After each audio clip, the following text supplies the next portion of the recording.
Isa ka ba sa mga nabibiktima ng fake news? Nitong mga nakaraang araw, kumalat ang maling balita tungkol sa di umano'y lumalalang kalusugan ni Pangulong Ferdinand Marcos Jr. Hindi lang yan, may kumalat ding pekeng energy at emergency lockdown na dulot daw ng Middle East conflict at COVID-19 Zika variant na pinost ng isang Facebook account.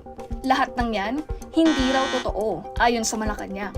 Kaya sa isang press briefing ngayong araw, inanunsyo ni Palace Press Officer Claire Castro na maglulunsad ang Presidential Communications Office ng isang online platform na kahalintulad ng Sumbong sa Pangulo website.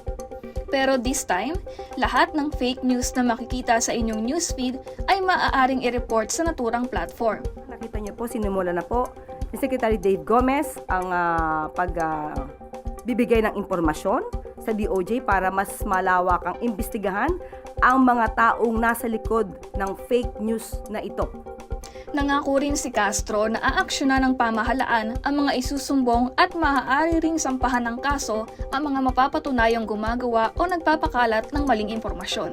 Ikaw, paano mo tinitingnan kung tama o fake news ang nababasa mo online? Luisa Cabato, nag-uulat para sa Inquirer.